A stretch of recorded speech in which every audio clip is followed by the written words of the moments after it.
কোন ডিস্ট্রিক্টে হয়নি আপনি আমাকে সেই ডিস্ট্রিক্টের নামটা বলেন। রংপুর, খুলনা, সম্প্রতি বলতে কোথায় বলছেন? কোন ডিস্ট্রিক্টে মুসলিমের উপরে হয় নাই? শেখ হাসিনা প্রেসিডেন্ট ছিল, প্রধানমন্ত্রী ছিল, উনি কি মুসলিম না হিন্দু? মুসলিম না। উনি অন্যায় করছে, ওনারা বের করে দিলে সমস্যা নাই, কিন্তু একজন হিন্দু অন্যায় করলে ওরা বের করে দিলে সমস্যা। আপনাদের সাইনবোর্ডটাই আগে হচ্ছে, সাইনবোর্ডটা পাল্টান। সাইনবোর্ডের মধ্যে লেখা আছে হিন্দু বৌদ্ধ খ্রিস্টান ঐক্য পরিষদ। কেন ভাই, আমরা কি দোষ করলাম? আমরা তোমাদের ভাই না? আমরা তোমাদের ভাই না? এটা হওয়ার দরকার ছিল হিন্দু বৌদ্ধ খ্রিস্টান মুসলিম ঐক্য পরিষদ। তাইলে হয়তো 18 কোটি ভাই ভাই গলায় মিলাইতাম। আপনি আমাদের সাইনবোর্ডের মধ্যেই মাইনাস করে দিলেন।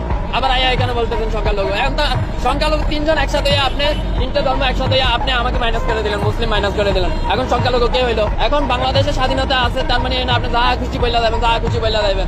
এই স্বাধীনতার জন্য আমরা কষ্ট করি নাই, আমরা লড়াই করি নাই, হাজারটা ভিডিও নাই। কয়জন সংখ্যালঘুর উপরে নির্যাতন হয়েছে দেখেন তো? 100 জন, 1000 জন মুসলিমের বাইর করে দেওয়া হয়েছে, সবগুলো আওয়ামী লীগের এমপি মন্ত্রী। আমি নাম ধরে বলতে পারবো। আমি যাইয়া 5 তারিখের পরে যাইয়া দুর্নীতি দমন কমিশনের চেয়ারম্যানের নামে মামলা করে দিলাম। ওই শালা আমার কুমিল্লা ছিল, আমার বাড়ি কুমিল্লা, ওর বাড়ি কুমিল্লা। আমি যাইয়া ওর বিরুদ্ধে মামলা করে দিচ্ছি। কেন মামলা করছি? আমি কি দেখছি ও কি হিন্দু না মুসলিম? ওটা তো দেখি নাই। দেখছি সে অন্যায় করছে, 11,000 লাখ কোটি টাকা আমার দেশ থেকে পাচার হয়েছে, এর জন্য সে দায়। মানে মুখ দিয়েছে তো আল্লাহ, যা খুশি তা বললেই যাবেন, যা খুশি তা বললেই যাবেন। এতদিন তো বলতে পারেন নাই। ওই যে বিশ্বজিৎ, আচ্ছা ওই যে বিশ্বজিৎ তো সংখ্যালঘু ছিল। বিশ্বজিতের যখন আওয়ামী লীগের পোলাপান রাস্তায় পালাইয়া কুবাইতেছিল, আর বিশ্বজিৎ যখন বলতেছিল ভাই আমি মুসলিম না আমি হিন্দু, প্যান্টটা খুইলা দিই তোমার দেখাই আমি হিন্দু, তখন আপনাকেও এরকম দরদ হয়েছিল। কেননা তখন আপনার মা ছিল শেখ হাসিনা, তার পোলারা হচ্ছে কুবাইছে, এর লাগে আপনি কিছু বলতে পারেন না। বিশ্বজিতের ঘটনাটা সারা ওয়ার্ল্ডে কে দেখে নাই। তখন আপনাদের সনাতনী চেতনা কইছিল ভাই, এখন কেন চেতনা আইছে?